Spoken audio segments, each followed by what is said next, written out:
BKB activated, and they're not done yet. Looks like Hansking is next on the list as S4 and Alliance are starting to crumble here, Cinderin. T1 looking primed to take this series 2-0.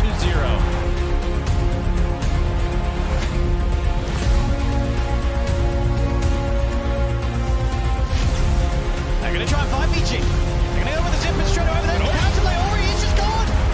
Arben, they'll lose the Aegis, but they don't care about the siege. They're more than happy with this sort of a trade. As old 11 also taken down on the front of it all. Now the chase comes out from Arben. Straight over wants to do some Poyo. Will be able to remove the change with the Manta. But they're still trying to dive in onto him over to the side. The tree is cut. DY hits the ground. You've got Arben just diving into the base past the tier 3. Chains him back up. He's going to be able to kill them and do some Poyo then. Get back out of there. DY cut down as well by Crit. Reborn 11. Oh, he's found him. He found Arteezy. Drag back onto Artor. They'll blow him out quick with a finger. That's the Aegis gone. They've got the Wukong right on top of them too. Sonic wave from Ori, pushing back Fly, so Fly won't be able to get back over and help out. Jump forward onto Arteezy, pops the refresher. The BKB is trying to run. Another use the refresher shot and the refresher on mute, but he can't keep himself alive. He's out. 2 minutes. Pretty trying to set up maybe with the Wukong's command. Arteezy. But DY's hurting. 11 starting to commit for the match. They're going to have to help him. He's had to put the BKB. Arteezy now looks to turn. He's in onto the monkey kick. PYW goes down. Instant buyback from PYW and Ori. Jumps in. Quick burst off to Crit. Crit goes down. Poyo is in with the shadow step. Looking for eyesight. Arteezy trying to sail top of 11. Look at the bashes in the route, but Arteezy is pulled back by the Red Red. Arteezy goes down. They jump up to the high ground. 3 to 4 dead on EG. Only Arben getting out of there is Vici Gaming. They have all the space in the world now to push down mid.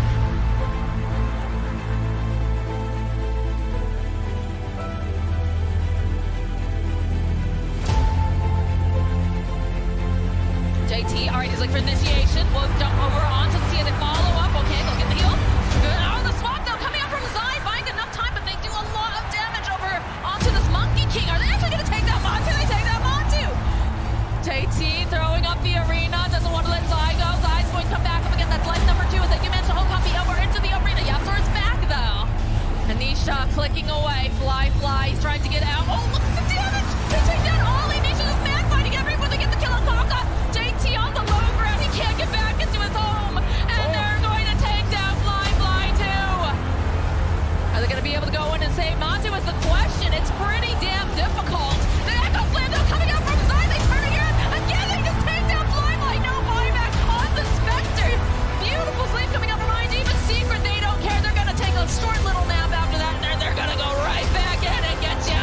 Kaga's next to fall. Emo just gets thrown around by these Gale Force winds. The DG comes out. Team Secret just looking too damn dominant.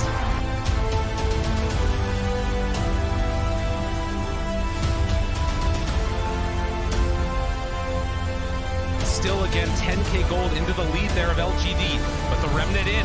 They're hungry. They want to find these kills.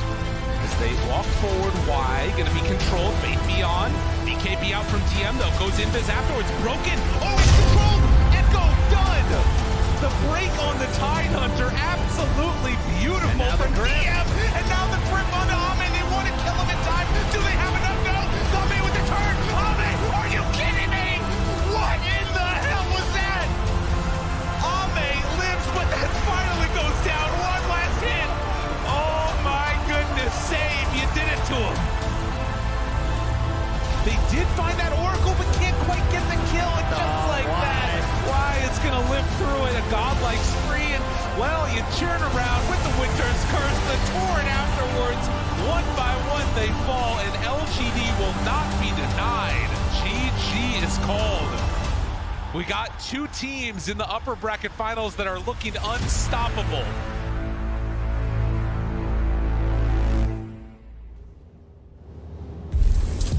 What a day, gentlemen. Thank you so much for joining me on the panel this morning. Lizard, Avo, and Lacoste at the end there. What you writing, bud? I got some notes, I got some drawings as well, can't show it. I was peeking, trying to steal some of my notes, but it ain't happening, bro. Are there any jokes in there? Can you maybe No. global silence, echo slam, nothing like that? Come with those up on the spot. I would love to issue you a challenge at some point. I want you to draw a picture of a panelist, and we're going to guess who you've drawn, and then we'll judge your art skills. All right. Get this man some crayons. Okay, here we go. Well, should we have a look at the bracket while Lucas takes on this very important mission? I'll show it later. Peeking. All right, then. Here's our overview of the main event. As you can see, unfortunately, we have had to say goodbye to some teams. Evil Geniuses, I have to say, most shockingly, Avo. Yeah, I mean, that was a team that many people expected, honestly, could be one of the winners of TI. And I think they just got a really tough opponent. I think Vici was to me the winner of TI. I put them either them or LGD. After the performance, I thought LGD was probably looking a bit better, but they're one of the top contenders. So I think they just got honestly a bit unlucky with the brackets.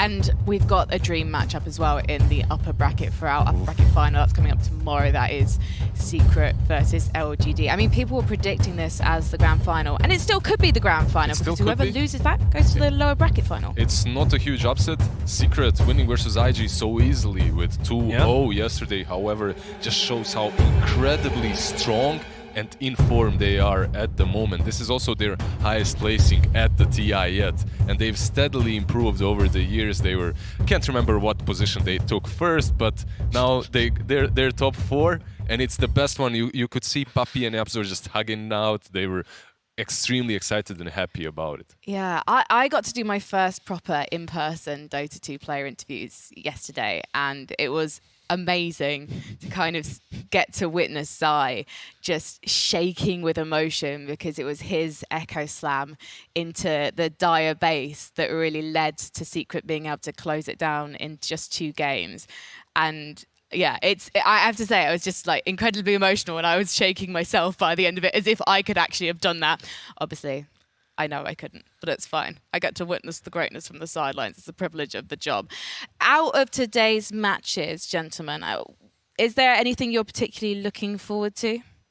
Do you want to have a look at what the matches are? We are going to have a look at them again later, but I'm just wondering if we can jump ahead because I'm genuinely so excited about today. And we do have a brilliant matchup coming up first.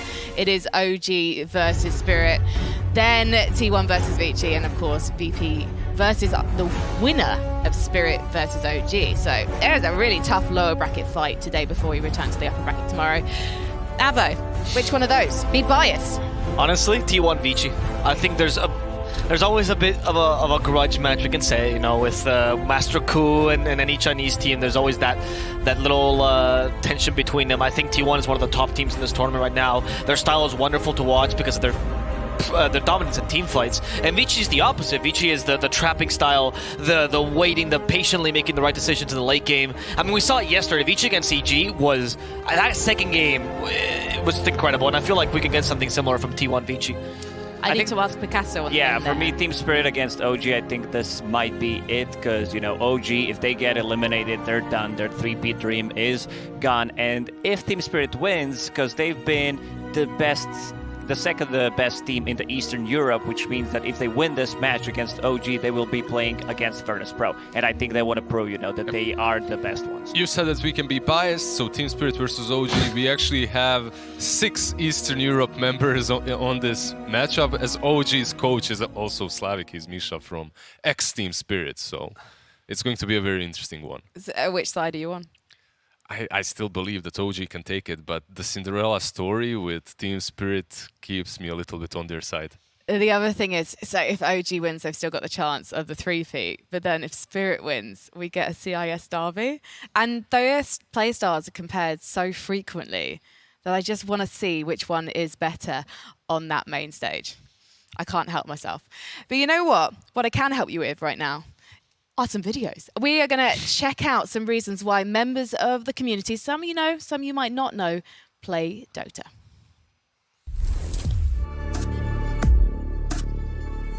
I play Dota because I want to be the best at the hardest game ever created. Я играю в Доту, потому что там есть Boots. 它呢是一个可以增进友谊的游戏，非常讲究配合和操作，利用团队合作呢，然后和达到胜利。 I play Dota because it fills my competitive need and I get to play mind games with others.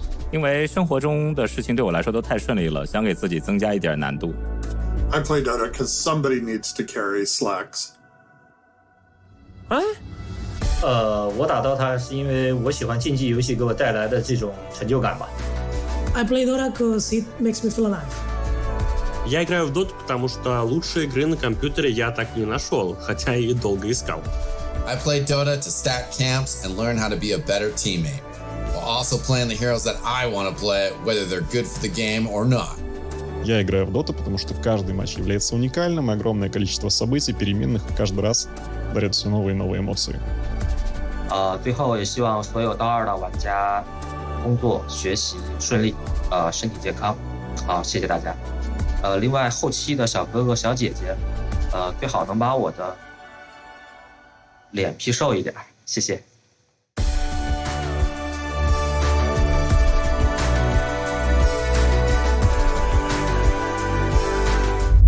Can you make me look slimmer? I would love the guys in post-production to make me look not pregnant, because that would make my life look a lot easier. If you could also make me feel not pregnant, would very much appreciate it. So guys, if we can get on with that, that would be great, because this is the International 10. There's nothing we can't do, right? Yeah, I would like post-production when I play the game after I finish my pub game to edit my score. You know, maybe add a 1 in front of my zeros to look like I actually did something in the game. Change the color from loss to win. Maybe put a lot of green in your history. Yeah. Can I drop Moxie in it, please? I was playing a match with her, and you know how afterwards it asks you to rate the game, and it's got like the good and the bad, and one of the options is I played well, and I said, oh, I might tick that one, and Moxie went. I always do that. Like, I always have to compliment myself to feel better after the game. Yeah. Exactly. Give yourself that commendation. You lasted through 45 minutes of a spanking. You might as well give yourself some self-care. Now, if you guys want to treat yourselves, then the secret shop is now open. Head to theinternational.com theinternational.wearenations.com. I'm getting my forward slashes and my dots mixed up, but it's on the screen, so you've got no excuse not to have a little browse and treat yourself to something special, because I know you, and I know you deserve it. And yesterday, we deserved some excellence from Team Secret, and my God, we got it, because Puppy has been coming to this event now for 10 years, the only player to do it, and he's still pulling off enchantress plays like the one he did at the very first TI. Should we have a look back at what happened yesterday? Sounds good. All right. Here's a little highlight cast by Moxie and Purge. He gets his heal off, likely going to survive, and that was the case there, easily. Emo having to use that X marks the spot, but there's just a creep hitting their tower here. Hello. And solar crested, so and plus 70 damage. What is this nonsense? Get out of here. That was actually a lot of damage. Yes, it was pretty impressive. It was. All right, now he's we're got setting another one. Time for some shards. Here they come. All right, here we go. I'm gonna cut that wave. Send the big old boy over here. Dude, oh my gosh! Look at that. He's dead. Oh my God, he did Poppy. it. Throws the stun out so his opponent can't and the deny. bottom lane though, they find a kill on Zai. All right, they get something out of the map. That's good. 25 seconds though before Earthshaker comes back, and he's still gonna have his spells. So not a bad loss there for Secret.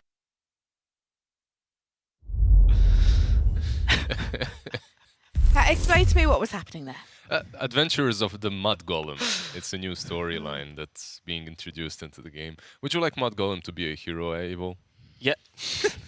Yes, Lizard. I would love for Mud Golem to be a hero. You know, I think most of the creeps, to a degree, they have personalities, right? You know, I think there's storylines for the creeps if you've played Dota for a long time.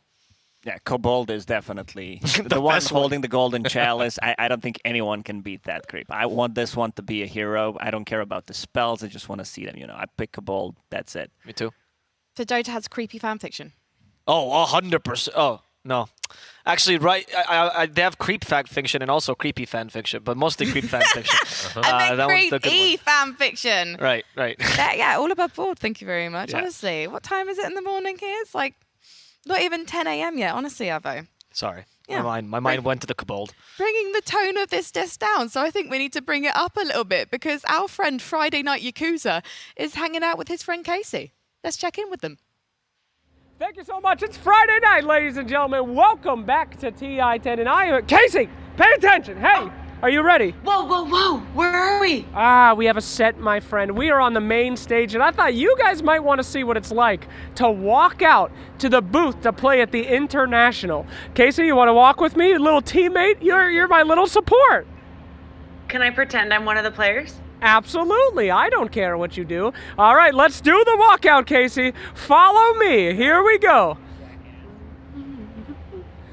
This is how I would walk out if I... John Travolta called. Can you hurry, please?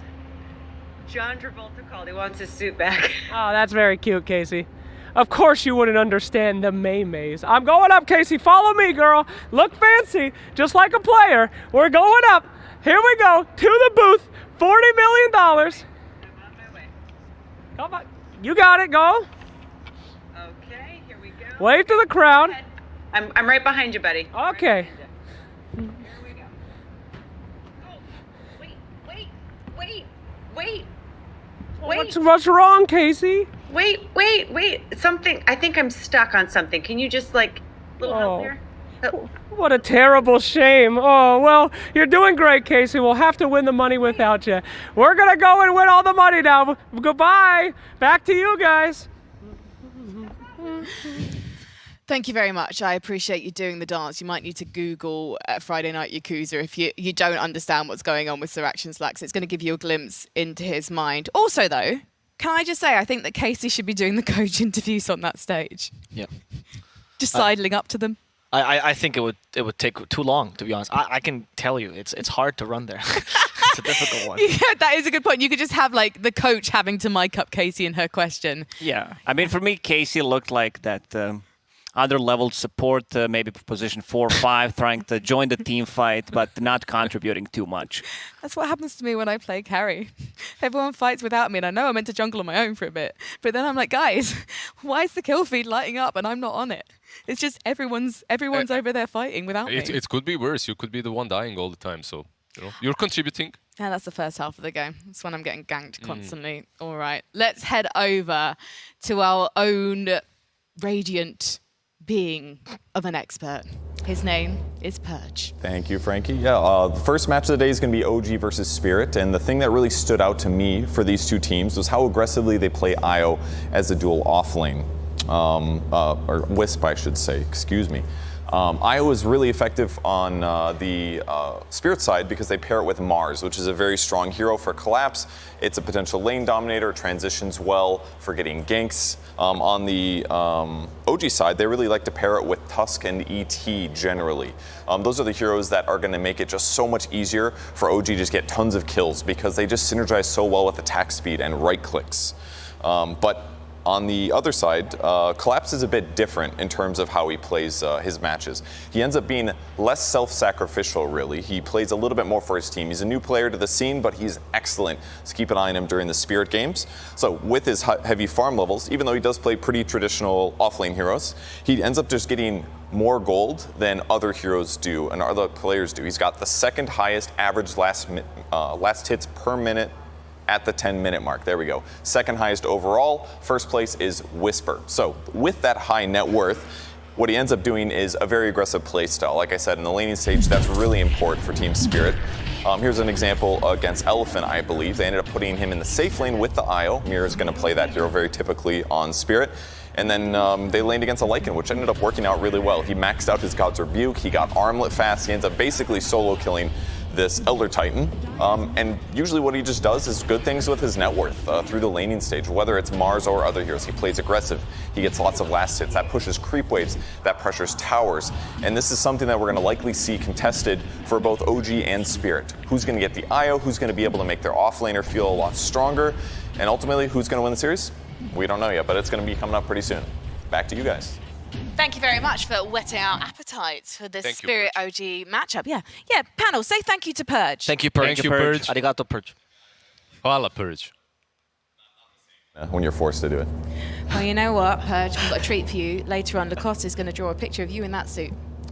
Okay. I will. I already have one picture drawn. If you want to see, you can guess which panel member this is. If you zoom it in, this is not his body.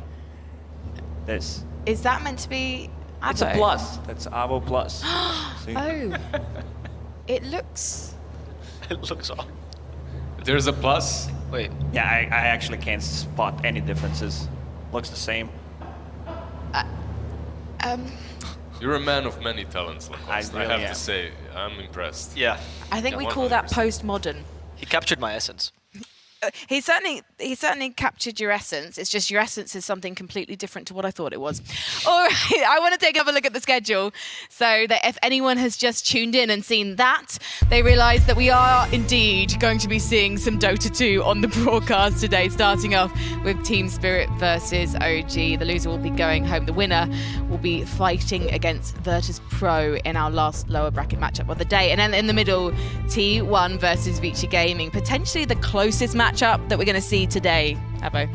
Yeah, I'd like to. Well, actually, I am with my my Slav brothers saying that Team Spirit OG could be much closer than we think. I do feel like there's going to be a lot of back and forth there. All of these series should be close, right? Yes. When you get to this point at the international, you don't have a clear favorite and a clear underdog. I want to add as well that I think that this international might be the most competitive one we've seen. I genuinely think that there's like solid 6-7 teams that can all take the H's. Obviously, they all have to beat LGD. That's the one thing they'll have to do, but it is a very tight international. I think you can always say that. You know, this international so far has been the most competitive, but this one in particular might be it. You know, because what I like about the meta right now and how Dota developed is that there's so many flex heroes. You can look at the draft and you can't guess where the heroes are going, which I think shows how good of a state of the game we really are in right now. Well, tomorrow we have got our upper bracket final. It is going to be LGD versus Secret. Both of these teams look absolutely terrifying. But which one scares you the most, is it? It's hard to say. PSG LGD have been dominant for a really long time. Meanwhile, Secret, they have a little bit of a mystery as well. They haven't really shown their hand completely. And because of that, yeah, I'd go a little bit with Team Secret. They have Puppy as well, so of course they scare you more. Like, what are we talking about here? Everyone's terrified of Puppy and his little Bambi character. I think that the LGD's coach is much scarier. You hear the stories about he's like, if you make a mistake, what was it you were saying, Lacoste on panels, like you only won by 40 kills, it's not acceptable. Like that's it. Yeah, that's 40 push-ups right there for every member of the team, me included. they call him Emperor. The casters. No, I meant for himself. You know, he's also harsh for himself. They call him Emperor 8 in the interviews with Dove yesterday. They were saying, "Oh yeah, Emperor 8." I'm like, Emperor. He went from director to Emperor. He's become a royal title. She told him even, guys, you can relax. He's not here. You can answer the questions in a different way. That's absolutely incredible. A Secret, tell me more about their coach in comparison to Shaba. He has also been around for a really long time, but in comparison, I don't think that he dictates what Team Secret will be doing. He's more of an addition that helps out Puppy, and the full control lies completely in him. And there's this whole like mystery around Heen, what he does. Like he doesn't. It's hard to say because you have Puppy and he's very vocal. It's his way or the highway pretty much. So I think there's a hierarchy. There's Puppy, there's Heen, and then the rest of the team. They might ask players what they want to play, but when it comes down to like decision making, who like needs to do what, it's Puppy's decision for sure. And even if the players ask for a certain hero, it doesn't necessarily mean that they're going to get it. I remember the days when Yapsor would be asking for Sniper every single time. What was it? Omega League or something like that? I believe so, yeah. We did an interview and Yapsor is like, yeah, I keep on asking for Sniper, but it's just not happening. It wasn't the best hero. It's not really necessarily happening for many people here, actually. I think maybe we saw Sniper once in the group stage. He's definitely been played. There was a couple of games versus a Medusa specifically. I think it worked. There was a time when the Sniper Axe came out recently, and what it does is it makes the Assassinate stun, and it reduces the cast point, right? And it just kind of immediate. And everyone's like, oh, this is the best hero to play for. He dominates lanes, you get the Axe, you have a great stun, and Yapsor, I believe, can probably do it. If you're 2K, you can't. Stop picking it, SEA people, please. I'm never going to stop picking it. Please don't pick Sniper 4. Don't become one. You start with Sniper, and then you lean into the Pudge, and then you only pick Pudge Mirana, and then you're one of those players, and then we're... What's wrong with those players? I'm one of those players. No. Are you saying there's something wrong with Mirana? No, but if you only pick Pudge and Mirana, you're just only half a support. I mean, what? I think the true fours are the Lion players, the ones that will sacrifice themselves for the team. That's what a real support is. It depends if you're playing for the W or if you're playing to have fun and enjoy the game. Yeah, but right? Dota's not about the win. The winning is fun, Lizard. What about if you play Dark Willow on 4? That's great. That's fantastic. You're a true support. That's allowed. Yeah, I saw your Terrorize. I saw the Centaur as well. Damn, you're on point. Like some of those plays, they're good. Right, you were watching a stream and saw her play Dark Willow? No, the highlight clip. There was a highlight. Oh, there was a clip, highlight? yeah. Okay. Yeah. Have you never watched my stream, Lacoste? I'll subscribe. All right, I promise. Okay. Next month I'll subscribe. I'll be in the chat, be very supportive. Only if you play Dota. Only if I play Dota. I have been playing Dota. Yes. Okay, fine. Some people might say that me playing Dota is not playing Dota, Purge included. Which is why, until I started performing on Dark Willow, he was just literally like, "Oh, you actually played a game of Dota today," and I was like, "What have you been doing for the last year?" Yeah. It was a compliment. Coming from Purge, that's actually amazing. Yeah. Have you had the side-eye voice? Does he ever give you the side-eye voice? What's the side-eye voice? It's the kind of, it's the Purge voice when he kind of looks at you and he's just like, "Well, yeah, You did it was great, okay." but... And that horn means we are so close to getting into today's real Dota 2 action, starting off with OG Spirit. And I mean, this is a matchup that doesn't really need any introduction because we have got the new kids on the block versus the team that wants to get the three-peat done. Arguably the most iconic TI winning team of all time because they're the only team to do it twice and back-to-back. Unless you think I'm wrong. Who for you is the most iconic TI team of all time, Abby? No, I think it's OG. I mean, I think in Dota you can argue there's a couple other teams like the Prime Secret or Prime Virtus Pro that can contest the title, but for TI, it's OG. They're maybe the best TI team of all time. When you think about the TI, in my opinion, at least three teams come to mind: Wings, OG, and TI1 Navi. Right? Navi became. What about Liquid? I think Liquid also has a. Their storyline, the lower bracket run? It's subjective, right? It's how you view the TIs when you were watching them, and they bring an individual story to each one of us. Sure. Yeah, for me personally, it's kind of, OG, they won 2 TIs, but the Wings story is kind of amazing. What happened before, what happened after the team. There's always going to be this mystery. Everyone was thinking, will they ever come back and play together? And we have a couple of members playing for PSG LGD now, which makes everyone happy. We've got Y and Faith Bian. Yep. Yeah. That's very good. I was wondering, for you, do you think also the way that you associate kind of teams and iconography with TI isn't just results, it's also on individual players as well? If there's a potential favourite player you have, you are kind of rooting for them no matter what team they're in. We can't be biased, so we got to find the balance. But deep down inside, for whatever reason, you just love one team or a player. For me personally, I just love Young 11. He's one of my favorite offlaners. As I said the other day, the way he plays Dota just makes me happy. I like that style. I think that sometimes when you can a team that plays as a unit, or like the OG sold the idea of friendship, right? I think Wings was a lot like that as well, where there were some players stood out more than others, but the team stood out, right? So that's a very special feeling because at the end of the day, we're not an individual game. And when OG wins 2 TI back-to-back, they talk about the idea of friendship. They're always like, oh no, we're going to pull through because we trust in each other. That to me is the most beautiful storyline. Just having that mental fortitude is very important, but also cracking the game and figuring out what works the best at the current TI. That's the Wings story, and I believe that's the OG story as well. Well, we are going to be going to the stage in about 20 seconds' time. So if there are 2 players to watch in this particular matchup from either side, Lizard, give us a preview. Who should we be looking at? Oof. Got 5 seconds. Popson and Toronto Tokyo. I love it. That's why we pay him the big bucks. Ladies and gentlemen, day 4 is underway.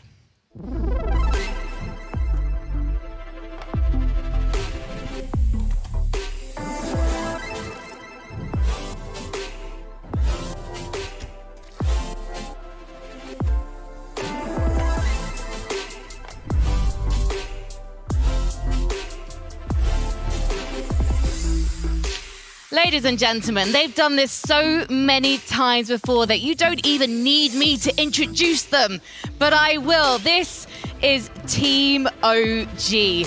They're looking to do the three-peat and raise the Aegis for the third time. And this is a team that doesn't need to be scared. They don't need to be nervous as they walk into those booths because everyone here sees them as icons. They will always be a team that can surprise you with their off-meta picks, with their surprises, the way that they take on these lanes in a way that we've never seen it before. But Spirit, they're coming out, and they're going to be coming out strong in a moment.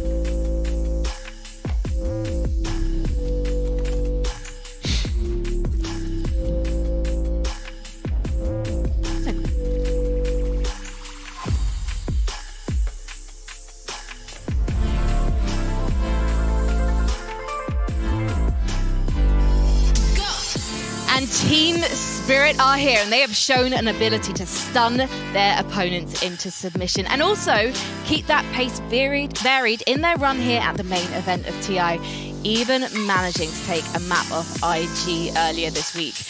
We last saw them powering through Fnatic for their lower bracket survival, and they'll be out to pull off another shock victory today against OG. This team is absolutely fearless, and they're here to crush some dreams no matter who their competition is. So our teams are getting into position, and again, both teams looking like they have no nerves. They're just focused on themselves and focused on what they need to do today. And I'd love to talk a bit about Spirit first, because when you look at this on paper, they're the underdogs going into this. And in some ways, there are some similarities between these two teams, Avo. Yeah, I do feel like Team Spirit could be called like a very young, inexperienced OG to a degree, right? They do like the team fight. They do like the chaos. Actually very Eastern European in that sense, right? I think that where they differ mainly is the experience, and this leads to OG being a very diverse team, especially in their drafting and their strategies, and Team Spirit sticking more to their guns, which actually reminds you a bit of the OG that won the majors, if you look at their strategies then. Well, let's take a look at some of OG's tournament averages, just to kind of give you guys an idea of what we're talking about here. They don't actually have necessarily as high an average as you might expect, but sometimes that seems to be to do with the fact that OG, they don't necessarily care about results that aren't TI. I don't know if you'd agree with that, Lizard. Yeah, that's 100% true. They had a couple of really good major runs at the early stages of the team, but after that, all that mattered was TI.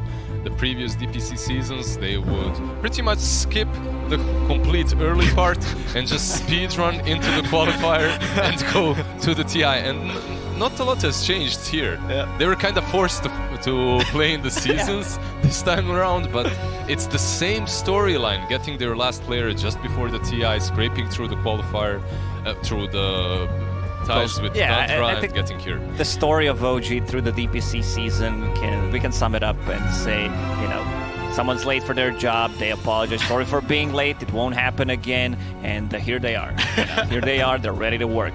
I should clarify that those stats were actually from TI 10, but it just reminded me of the fact that back in the day when OG went into TI 7, having won like 4 majors, and then obviously bombed out a little bit early, and then maybe in TI 8 when they didn't have that pressure on their shoulders, made that memorable upper bracket run. But I do wonder if they are going to get a little bit tripped up here by the playstyle of Team Spirit, because Team Spirit, they're not a team that's going to show any fear or respect to their opponents today. They will not. There's something completely different about the new generation of Eastern European players in a way that they're not necessarily listening to advices of the old school players. They don't care about what happened, the past. Okay, we can respect you, but this is our time.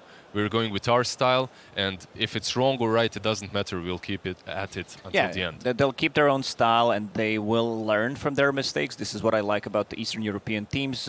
As we've seen in their interviews, Virtus.pro talked about it. Team Spirit, they have a bit more experience coming out from their position 5. Miposhka, and of course Silent, the old school, even the Dota 1 player that brings a ton of experience and knowledge from the game. Like the most successful teams in Dota were always the ones that had a bit of a mix with the old school guard and the new talent. I remember a long time ago when I was coaching some of the players, I remember telling them, there was preparing for a strong team, I was saying, oh, he's very scary on this hero. And then one player came in and was like, no, correct him. He says, no. Now you're coaching, you have to understand. You can't be a fan of these players. You can respect them, you can think that they're good on people, but you can't be a fan. You can't say that they're scary or too strong or anything like that. And I think both VP and Team Spirit emphasize that idea. They respect their opponents, but they're never scared of them. And there's an insider on the side of OG. Excuse me, there is Misha. He's now coaching OG. Just 1 year ago, he was a part of Team Spirit. It's not the same Team Spirit. None of these players are the same, but he understands Eastern Europe inside out. He's one of the best coaches that there are in the Eastern Europe scene at the moment. And he probably has a word or two to say to Notil and the boys about how Spirit will be playing. Can we actually talk about that coach change? Because that was announced quite shortly before TI that Sox, short for Sox. Yeah, he still does, like, he's a secondary coach for OG still. We don't know what happened, but yeah. Well, they did say that he was going to do more things with the org as a whole. So that was partially why they were relaying some responsibility. Oh, because I remember reading that he's still going to fulfill the obligations of the second coach, because his love for the game, still insane, but might need to do some other stuff. And I think it's also fine to bring in another coach. Doesn't necessarily need to be like the head coach, but to have a different view of the game, to bring in some new, fresh ideas. Because Dota as a game, it changes constantly. Every 2-3 months, we see a patch, we see a big one dropping, and then you need to figure it out. You need to figure out how to adapt. You need someone who plays a lot, who decides to test things out, to see all these possible combinations of the heroes, of the spells, new items, new neutral items coming out. Well, as we're going to be going into the draft really soon, I'm just wondering how Spirit are going to cope with the way that OG likes to draft. Because I guess when you're looking at what they're picking, sometimes it's hard to know what is going to go where. I know that's a very simplistic way of looking at it, but, it's OG true. are the most flexible. It's 100% true. You can't know in which way OG's draft will go. You can prepare for it, but if they hit you with the flare ball, just continue doing your own thing. Focus on what you are picking and make sure that your draft fills all the necessary things that it has to. What OG picks, that's on OG. Maybe they'll take a Tinker and just completely obliterate you on that mid lane, or maybe they'll pick a Hoodwink and be 2 levels behind. Maybe it will be Dawnbreaker, and then their coach, before the game starts, will say, "You'll see, Thompson's crazy about this hero," and that's it. That's all he needs to say.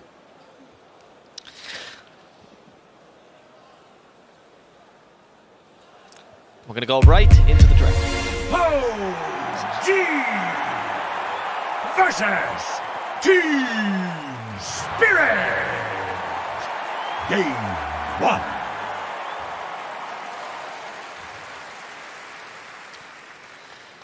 And as we get started with the draft, I asked for Christmas, I was like, guys, can I please get a draft panel that's bigger? And it's finally happened. I'm hosting a 4-person draft panel. Santa Claus we needed exists. to bring some extra smart, and that's why Effie is here. Yes. Now our MR, altogether, the average is 2K. You did it. All right, Effie. So, good. Since you're here, I'd like to hear your ideas first. What can we be expecting here from OG or Team Spirit? Magnus? Magnus, you think you talked about it yesterday, about being like a top pick. Can you elaborate on that again? I would be really disappointed if I didn't see it. It's just that it feels so strong. It feels like it doesn't even need RP anymore, right? Just Horntoss Skewer, and you can win a fight by yourself if you isolate the correct target.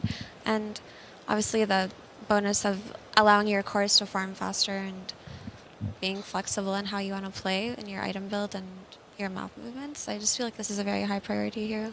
They could get it right now. If you look at OG, they banned out the Tidehunter and the Mars. Do you think Collapse's Mars is worthy of a first phase? Yes. Especially because of what Purge was talking about, where they run the Mars IO, right? I want to ask you two, the experts on Team Spirit, does Collapse play, Magnus?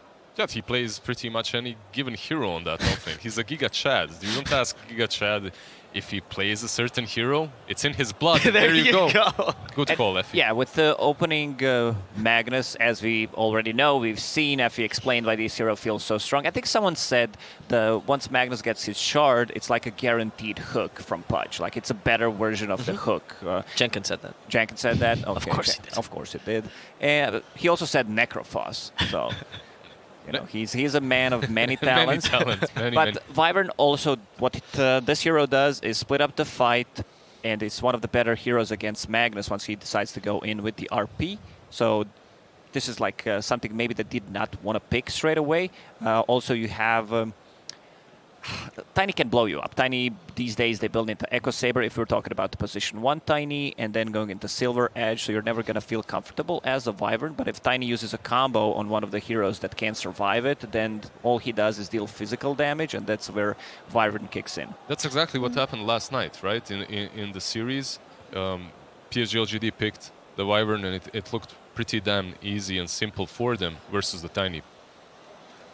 Yeah, I think with Wyvern, she's felt like more of a situational pick these days, right?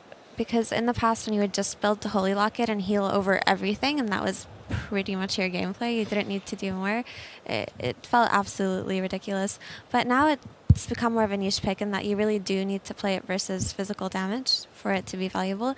And they kind of made it so with picking this Prophet, right? Yep.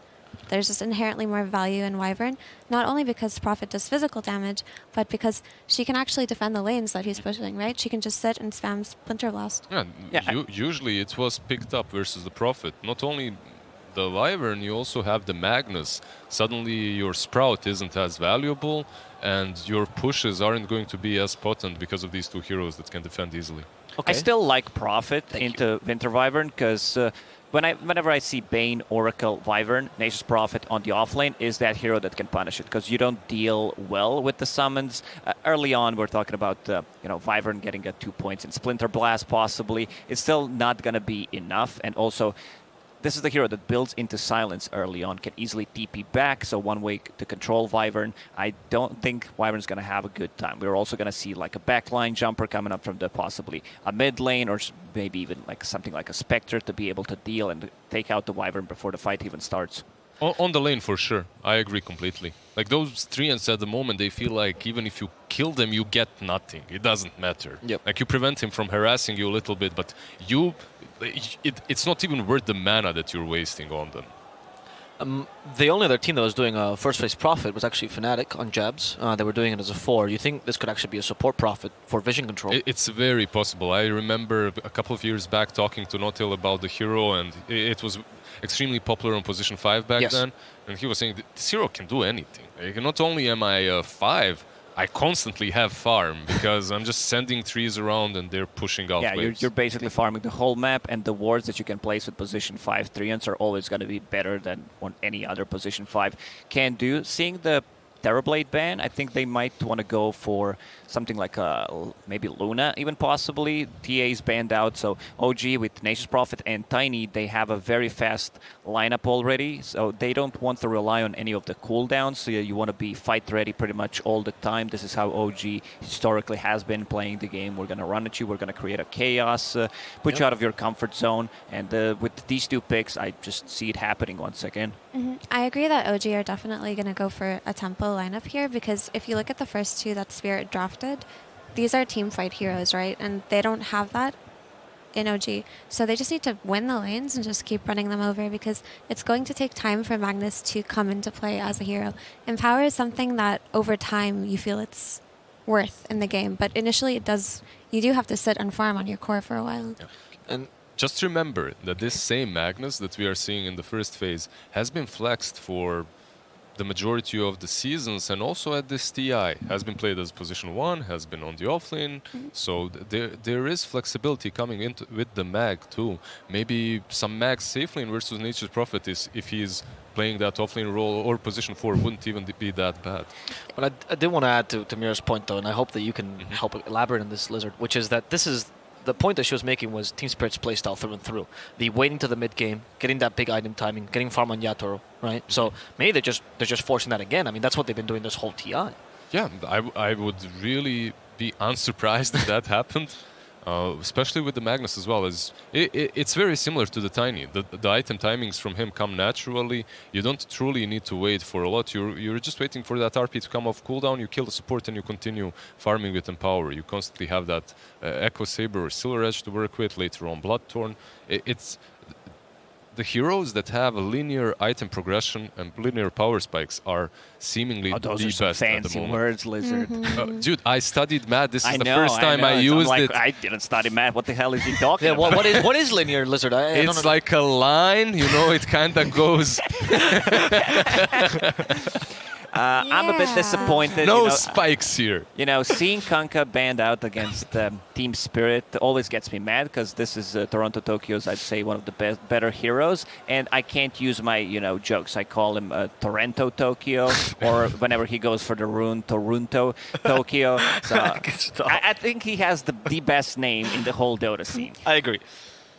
It's a nice name. It rolls off the tongue, I suppose. I know you want to talk about heroes, Effie, so please. Yeah, we just saw the Darkseer Clockwork at the lane. There's a lot to say here. Okay, so we were talking about tempo, and while Darkseer is a slower hero, if you pair him up with something like a clock, it suddenly becomes something that just gives an ion shell, and he enables this support so strong, right? And if you look at Team Spirit's backline, what do they have? They have Wyvern and Lion. Both of these heroes are extremely susceptible to dying to something like a Clockwork. Although Wyvern can fly out of cogs, you can always kind of just push back and right-click her a couple of times. You don't have to. She's pretty squishy. Do you know what I mean? Listening to LOA yesterday. I believe it was Darkseer plus something else paired up, and he said the best combo with the Darkseer is the Clockwork. I believe it was Darkseer plus Earth Spirit, and then he said Clockwork, yeah, you get that level 6 early on, you put out so much pressure on the map, you get that long initiation coming out from the Clockwork, and the damage output, like you can kill anyone with Ion Shell plus Clockwork. Once you get the antagonists on Darkseer as well, it's extremely difficult. Plus you have the cogs, the wall. There's just a lot of synergy between them. I would not like to be a Lion in a game such as this one. One interaction that isn't praised enough, I would say, as well, Clockwork and Magnus. Like, you can really mess up the way he wants to be playing the game. Once he RPs, you instantly hookshot afterwards, break up the fight with cogs. It can be fairly annoying to hit as a melee hero versus that. Clockwork can have a very disruptive game. I wanted to comment a little bit just on the Ember Spirit pick. While it does look like Ember should have a fine time early on, depending on Nature's Prophet, where he's going to be played and when he's going to get his Orchid timing, he can die. Ember Spirit can die quite easily in this game if OG hit the timings that they want. So we're going to have to see this Ember play a really good game. And they prepared the Ember game with the bans, right? Banning out the Morphling, banning out the Dawnbreaker. Dawnbreaker was extremely strong versus any Spirit. Yeah, I think top 2 heroes right now on the mid lane that just completely dominate the lane are Kanka. You can say Necro, the melee spirits we're talking about, and the Dawnbreaker does surprisingly well. And to add more to the Ember, so Ember, when he plays with Magnus, just becomes a different kind of hero, right? He becomes so much stronger. So on the other hand, to just give more fairness to this hero, is that if he doesn't lose the lane and does quite well, he can actually feed off of a couple of these heroes early on, especially if he rotates on the side. Because look at the heroes he's going to rotate with, right? He's got a Lion and a Wyvern that he can play with later on with power rune rotations. And that's something that Toronto Tokyo does very well. I like the point a lot. Like if you have December Spirit with a good laning stage, he will dominate afterwards with the Empower. But even if he doesn't have a good laning stage, you can constantly hunt the Nature's Prophet. And we've seen a lot of Embers at this tournament struggle a little bit, but then it doesn't truly matter. As long as you hit that 6, you get one good rune, suddenly your whole mid-game opens up.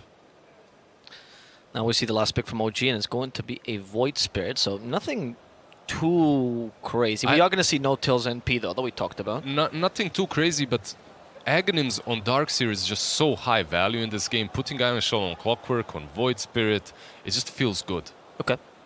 What do you think of this now that we see the whole draft? Right, it seems like honestly pretty solid draft. Yeah, it looks like a classic OG draft because you need to have like some kind of tower damage. Nature's Prophet provides you with that. That's going to be a tiny, a bit more global presence as well. Clockwork with the hook shot, Darkseer surging people in, Nature's Prophet with the TP. So long range initiation from OG. The backlines from Team Spirit will need to be really careful now. They're looking for something that they can pair up Magnus with, something that is, I'd say, not.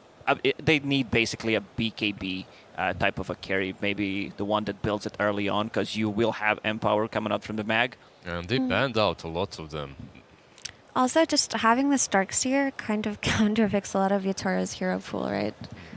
He loves to play as illusion carries, and Darkseer loves to play versus illusion carries, so... He still has the Sven, I believe? Sven is still in the pool, that's correct. Which is a special hero that loves playing. But there's just so much control for you. Darkseer, Clockwork, Nature's Prophet. They go with the Void. Okay, we haven't seen this man in a really long time. There's not a ton of damage in the Chronosphere itself, but it gives you some more catch. For sure, but I just want to comment that Void and Magnus actually feels quite nice because Void can function as a pseudo anti-mage, just time walking between camp and camp. So he actually takes advantage of this empower faster than a lot of other carries. But if you look at Spirit's team fight, it is overwhelming, right? So the question is, as usual, can they play the macro game and stall long enough for them to be able to just fight comfortably without getting run over by OG's snowball potential? The way OG plays is we're going to run at you, and there are a lot of long cooldowns on Team Spirit. So in between, when those abilities are not ready, OG will go for the plays, because all they need is hookshot pretty much to start the fight, and yeah, that will be available. Saksa on the Clockwork has been impressive throughout both seasons, and I'm really looking forward to it. Well, Team Spirit is the king of team fights and waiting for the right moment, right? They are, but I feel that Toronto Tokyo has such a high burden, heavy burden on his shoulder that he needs to carry out his team before they get their spells, before they get their items, before everyone has his cooldown off, right? Like the Chronosphere, like Mira mentioned, the RP, those are high cooldown spells. So Toronto Tokyo will be the one that constantly needs to be active, and you're playing into some heroes that can completely match your pace. Not one, but 4 of them. Even the Tiny, I would say. And typically the question is, if you want to play the macro game and hold out, it's can you play a side lane Dota? Can you push out these lanes without getting caught out? And we've seen Team Spirit excel when Toronto Tokyo is playing something elusive like a puck. He keeps these lanes out and draws heroes to him. But he's an Ember this time, and he's in a bit more danger. And who else can play this side lane game with him? It's pretty much only safely the Wyvern, right? So it's going to be scary for them. But if they hold out, they have overwhelming team fight. So I see overall my panel is a bit OG favored here in this draft. A tiny little bit. I see Notil playing the 5 Prophet, and I think it's good, but it's playing into a Collapse Magnus. Might be rough. Okay, we're gonna see if they're right. And to narrate this game, we're gonna have the wonderful Trent and the magnificent Lyrical. Thank you so much. Of course, the panel very much in favor of OG. But Trent, I gotta say, I've been enthralled with this Team Spirit team. It feels like in so many ways there's a Cinderella story going on right now, trying to take down the two-time TI champions with this young team. Can they make it happen, though? It's going to be a tough test for them. Tough test for anyone in the lower bracket. That's what OG is indeed. But we're back to early eliminations here in the morning at TI. So got to get those morning jitters out. You know, a lot of players say that they don't like to play right when they wake up, right? So who has prepared? Who got up nice and early? Who squeezed in a pub before this one? That's the question. That's a good question for sure. And it's something to watch for. If there's any of those early game jitters that we've seen on occasion, it does look like all of Team Spirit get together to kill off a Treant. Most likely we'll see several more of those. But again, we're getting into Darkseer. We saw one of these last night. Went really, unfortunately, poorly, mainly because of that Oracle pick. But you saw Team Spirit do a pretty, or rather OG do a pretty nice play. They waited until they had the Lion and the Winter Wyvern picked, and now they're able to get away with this one. And obviously, throughout a long period of time, Seb's Darkseers looked really solid. Yeah, for sure. And paired up here with the Clockwork. Unfortunately, though, Saksa did just get spotted placing that ward up on the pillar as they had a defensive op sort of near their own outpost up there. So that one's going to be gone pretty fast from Toronto Tokyo. Instant D ward. And as they're going to battle it out for the runes, can they get there a little bit quicker with the fingers? Doesn't quite look like it. Saksa able to take that one, and that's going to be a trade-off of 2 runes apiece, as OG will come and try and contest that Wyvern Faceless Void lane, the Clock Darkseer. Well, look, it's Spirits in the mid lane again. It happens all the time. We're there at TI, you know, the Spirits all year throughout the DPC. I feel like it's just grown and grown and grown in terms of this, like, the mid lane sort of being dominated by the Spirits, and some will get buffed and some will get nerfed, but in the end, we all came back to these heroes simply because the ability to move around the map that they provide, of course, and that idea of, like, initiation and just, like, setting the pace for your lineup, that used to come out of the offlane quite a bit as well, but I feel like some of those heroes have sort of slowed down a bit. I feel like that pool has kind of shrunken. But this time, I mean, mid laner, especially for OG, very much enabled by the offlane with the early Ion Shell for the aggression, sort of going after the hero kills, whereas on Team Spirit, you're going to have this Empower, which can be a little bit more like sort of the farming up and late game strength. Right, and obviously can still be very active early, depending upon how they find some angles, but they're going to need to wait and play around Collapse, most likely, with that Magnus Blink Dagger that he'll eventually get online. And as you can see, the CS still pretty even across all of the different ways there. Mag 2-0 right now is the only one that's a little bit further behind, but that's sort of to what you can expect when you're playing against a tiny Nature's Prophet. Super frustrating to play against. On there, Aether Remnant used, but nothing really afterwards. So yeah, just the normal stuff that we would expect to see. Seb also grabbing that Ion Shell onto the creeps and pushing underneath the tower, actually, keeping that hurt onto Itoro and Poshka. Yeah, if you were here last night, you may have witnessed a Darkseer game for the first time, really, in this TI, because we haven't had very many. And so to see one on the main stage was nice last night, but he got counterpicked really hard by the Oracle. Instead, in this game, we have a different situation where Seb knew what his lane was going to be, at least in terms of the support, and that's looking pretty good for him, because a lot of the carry players don't necessarily have like the best answers unless you go like Anti-Mage or some like crazy hard counter. So Seb should have a pretty good time up here, and so far getting up into that second point in Ion Shell will be the real key. For now, Sox is just aiding in that endeavor by bullying back the two heroes from Team Spirit. As they will get the push down there, No Tail taking a little bit of a beating from Collapse. And Mira just there to provide a little bit of support. They are going to try, most likely, eventually, to get a side pull going, as that one is open, but No Tail's been doing a good job of consistently body blocking it as he's forcing back Collapse, but a little bit of a chase down. They have Skewer as well, as the Shockwave tries to bring him down low, and No Tail barely walking away from that one. Instead, Mira that gets the first blood with the right click and also going to get Collapse out of there. Yeah, Samir was trying to wait on that for the perfect play with the Avalanche, but not able to get the turn, so No Tail goes down. Of course, no items other than regen at that point. Used up his last tango too, so just sitting with a salve and then buys more tangos, so pretty poor Nature's Prophet, but top lane, another 5 going to go down here. Soxa might even run to the tier 2 after grabbing that kill, you'd imagine, because you might as well go home at this point, and yeah, he's just going to head into the abyss. Oh my god, Soxa does end up going down. You can see, like you said, giving up his life there to the tier 2 tower, so nothing really to write home about with that one, but so far, so good for Seb in this top lane. Already level 4, hanging on to that extra point if he wants to go for a vacuum play or something else. Yeah, and you have an issue as a Faceless Void where you really hate damage over time, too. You have some mobility, so like you can definitely play around the Ion Shell in a lot of ways. Like you shouldn't be cornered necessarily, but still not an amazing matchup for the hero.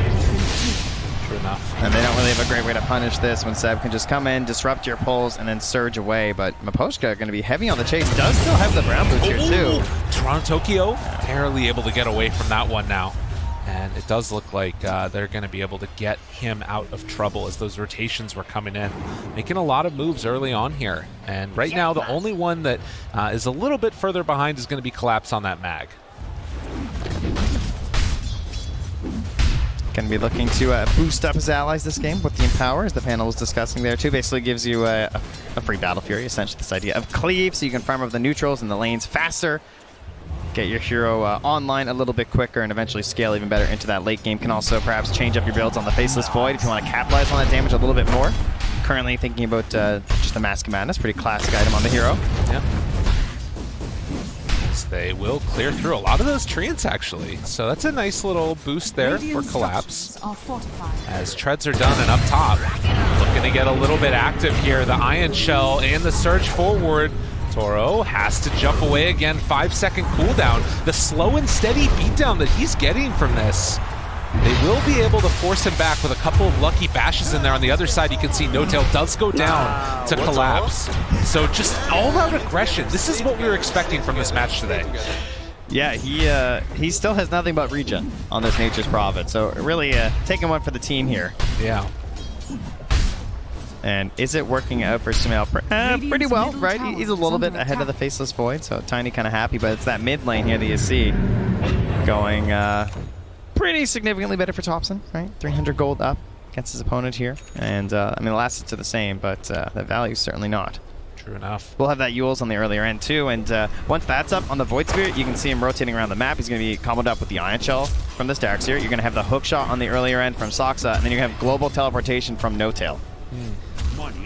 Sounds like a lot of aggression. That's a lot of aggression. That's a lot of initiation. That's a very dangerous situation for any hero to be in. However, there will be mobility tools, right? You're going to have your skewers on Collapse. You're going to have Time Walk. You're going to have remnants from the Ember. So the supports maybe won't be so lucky, but OG going to have to layer those initiations carefully just to make sure they don't make too many mistakes with these escape spells. And you can see every time they make that move, it's like 1 or 2 CS that Toro has to sort of jump away from and misses out on. This is what you're hoping to do with this Darkseer, like get that pressure on. They're not counting on kills here. You know, these aren't missed attempts at going for the blood. It's just trying to annoy and ruin the game of this Faceless Void.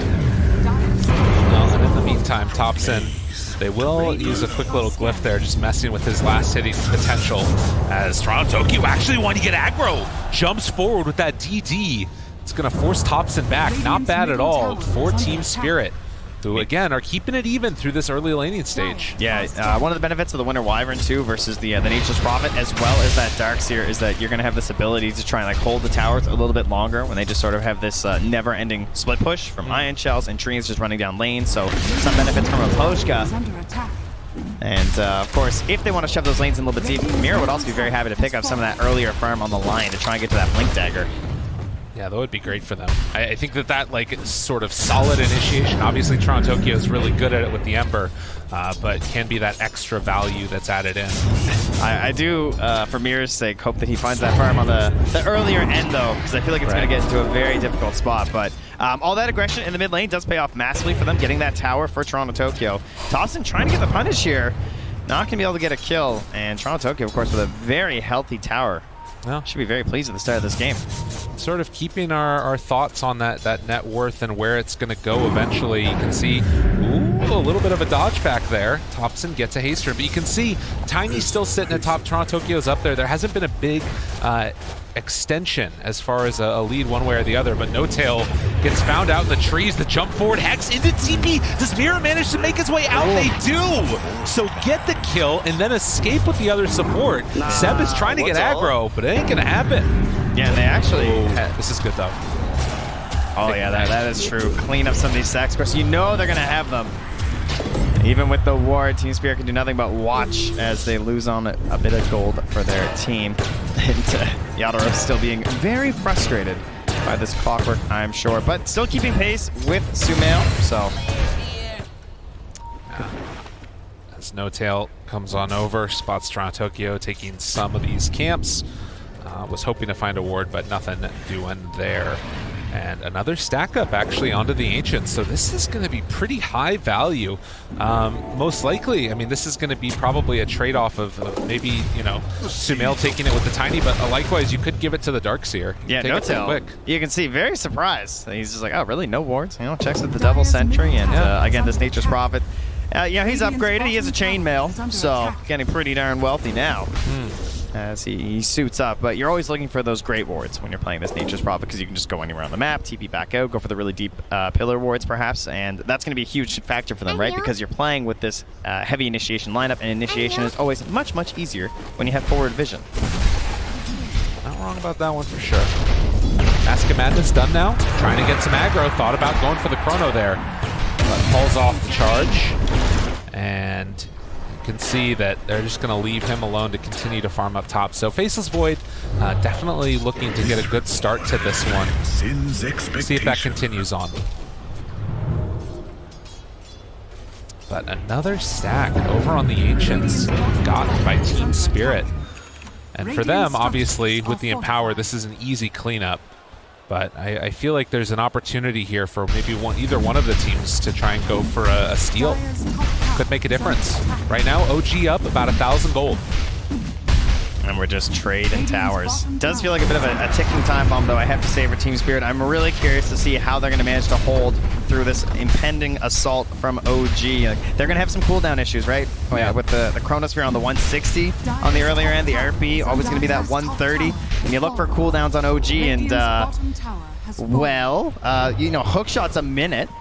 That's pretty much the biggest one that they really need. Like, wall's nice, sure, but it's definitely not needed in every single engagement this game.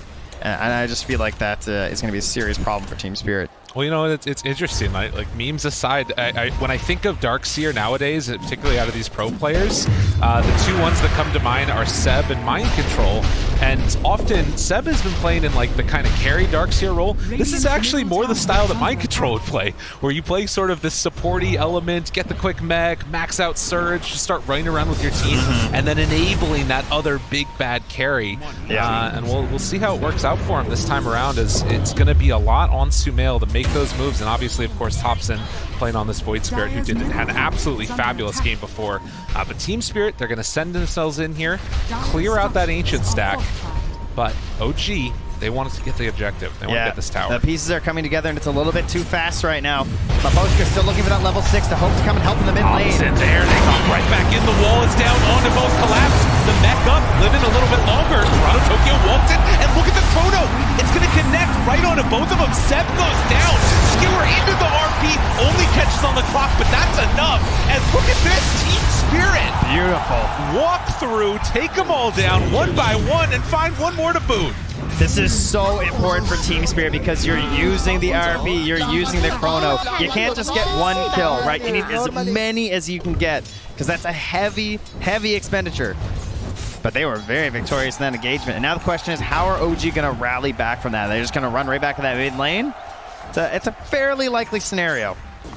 You can see here again, just that immediate move in, and they felt like they would be safe because they could go for that, Soxa control immediately afterwards on the Ember, but Toro just getting involved in this fight early on, lacing down a really nice Chronosphere, catches onto a couple there, and then obviously collapse with the follow-up. And, when you bring 4 heroes and all 5 to the fight, they smoked up for you. here. This was, they moved through a ward that Yadoro had. He might have a false sense of safety here. Jump. Lift up, Yule Scepter, the Remnant down afterwards, tries to catch, can they get the kill? Hook shot afterwards, it's enough. They bring him down. And with that, Team Spirit going to cancel the TPs. So like you mentioned, the low cooldowns on OG, they make use of it. Yeah, just right back at it, and I don't expect that to be the end of it. You can see they're just moving through their area right now, just saying, go ahead, we know you don't have much left. All that remains really is the winner's curse. It was gained during that fight in the mid lane. Maposhka found the experience from the kills that Team Spirit gained, so really the last big spell they have left in the tank. And that's 2 tier 1 towers taken for both teams now. Both mid and safe lane gone. And the question remains, how do you transition this now? So often I feel like we've seen teams kind of flounder, perhaps? Blunder of flunder? That's the one, you nailed it. Yes, okay, good. Thank you so much for that, I appreciate it. But yeah, much like I was doing, they'll flub a little bit. Yeah. When most of your English just comes from chat lines, it can be difficult, right? It's a hard life we lead, but we get through it together. We're doing our best to share language across the globe with all these new chat lines, you always got to look stuff up, you can learn a new phrase. That's why Dota is the best global game. Too true. What a great message to send out there at the end. In the meantime, OG, they're going to try and keep pressuring in here and forcing Team Spirit out of their base. They are underneath a ward, which does keep a little bit of the extra knowledge up into the favor of Team Spirit, but maybe a bit of a move down bottom. Soxa there with Seb. Thought about it. Decides not to go. No, they have those tools back up on the side of Team Spirit, right? Yeah. Chrono's there, RP's there. OG. How will they decide to play around these? Are they going to try and force those in bad spells? Try and pressure a tower early? Are they just happy maybe holding a little bit higher percentage of the map than their opponents? For now, I think the vision game seems to be a pretty key factor now. You can see some of those deeper wards you'd expect starting to come out from OG, but likewise, great wards in that bottom lane that almost spotted the smoke that took down Yadoro. And the wrap coming now. He's going to see if he can get on the board and find himself a kill, but no tail out and those away. treants, dude, they're just going in through there. They kind of spot what's happening. It's really good. Impressive stuff. And then the TP out afterwards. Team Spirit, now 2,000 gold down. Gonna have to try and deal with this as Mira is getting closer and closer to that Blink Dagger, and it feels like OG are comfortable with the state of the game, at least until they get those next item timings. Yeah, that Shadow Blade out on the Tiny could open up some new exploration options, but there are Ob Sentry combos as well on the side of Team Spirit's map, so could go poorly for them. Sumail steps in the wrong spot. coming over with these Trants to try and, we'll see if they try and block out the Ancients after they get the kills here. Yeah, they walk in and immediately Toro goes for the kill on those Ancients afterwards. Toronto Tokyo thought about going for the haste.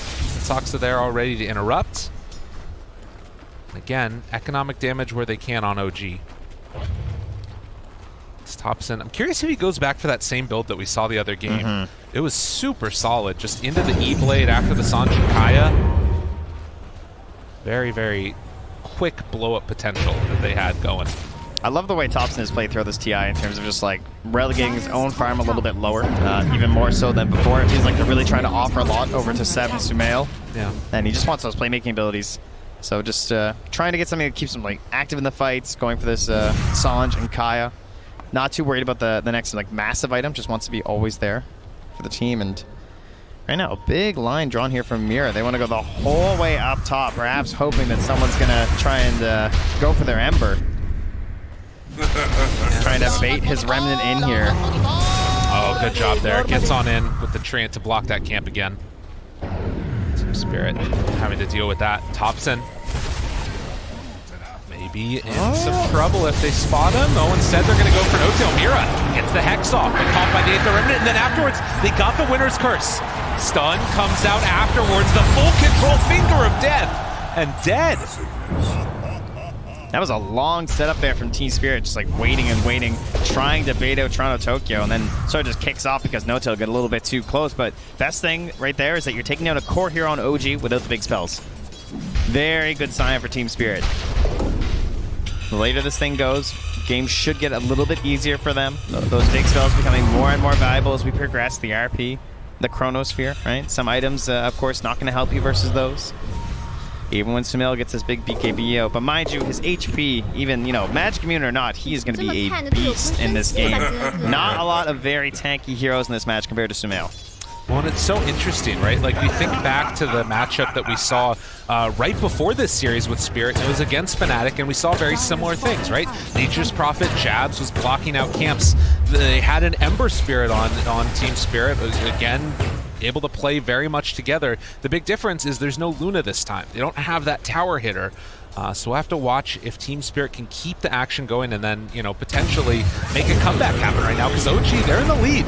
But will they be able to find another pickoff? They do. Soxa goes down. Yeah, I actually feel great about Team Spirit's game right now. I think that getting Mirror to this Blink Dagger without losing too much of their like towers and everything across the map is incredible. Like, I'm really surprised that OG didn't try and push it a little bit further. They might have just been a bit hesitant because they couldn't quite get like the best early farm on the heroes they wanted, or maybe they just don't feel that pressure. And they're just happy getting Sumail up to his BKB. That might just be the case. They don't want to make any big risks. Right. But I think there was a chance that Team Spirit could be in a much worse spot. Right, it's interesting, right? Because like there's still that slight lead, but it's not a full item differential yet that's existing, with the exception of Sumail, and he's the one that's definitely having a very good game done with the Shadow Blade, the Echo Saber, and at this point, just about to get to 2 opponents that BKB. So it'll be something to watch for. I mean, Toronto Tokyo is going to be in that BKB pretty soon. Nearly has it done. So a lot of pressure on pretty much just Soxa, honestly, to find that big play onto the Ember to get the chain stuns going, see if they can catch before that BKB, but they're going to get the catch onto Seb. Uses the Greaves, though. Oh, tries to get out, but they're going to commit the Chrono for this one, and that's going to turn into a full kill. As Seb goes down, Yadoro finds the finish. So a big ulti committed for that, but they get a core hero. These kind of games can look very confusing too, because the score, of course, is 2-11. You know, Team Spirit, they got all those kills in the mid lane, and you just look over at OG and you're just like, well, why do they have like, the gold lead? Like, what's going on here? But just being a little bit more efficient with the map right now. The experience isn't as varied. It's much closer. We'll have to see if the Team Spirit can suss this out and realize what's going on right now. The trend continues. Yeah. They're going to get objectives if you guys want to get kills. Comes at a cost. Nothing comes free. But it is still going to be a really strong time with these BKBs done. And actually, Sumail has to go back out, pick up another tree here. Team Spirit have to imagine that something is going on, whether or not they realize that it's Roche or not. But starting to drop down bit by bit. Thompson going to come in and help finish this one off with the TD. Team Spirit not looking to contest at the moment. And with that, Aegis onto the Tiny. Yeah, with the RP and the curse up. A little bit frightening, but of course they do have some great vision options here between the trains being thrown around. They have their flares. They even used a scan, so OG, slight risk, but calculated to be a benefit in the end, and they were correct. And look at this, Seb showing on the lane. Team Spirit, they're gonna run right into him. You don't have an Aegis, sir. Hello, hello. The jump forward, want to bring him down. Back wall afterwards, though. The turnaround coming from OG. Able to get the call to push back, but Seb already dead. Now Thompson looking for the pullback. Onto that winner. Wyvern's going to get the kills. Sumail finds the back line, going to catch Mira and kill off that Lion. Collapse. Has to jump away. Toronto-Tokyo goes for the Remnant through. TP out afterwards. Do they have anything else left to take? No! Toronto-Tokyo able to get away from that one at the last second. Yeah, only able to get the supports there, so looked, you know, nice attempt trying to just go onto the darks here, but Soxa came through that hook shot right onto the Wyvern and the Meg. Those are like your two fight turners, right? So if he can catch those two, the options quickly dwindle for Team Spirit in that fight when you already know the Chronosphere is going to be down. I think they did a pretty decent job of disengaging there, but it's still going to be a victory in the end here for OGs. They feel comfortable pressuring in with the Aegis on. I say that, of course, they have those big spells. Oh, and there we go. The winner's curse comes out. Collapse moves in afterwards. Does have a skewer to pull him on back on to Toronto.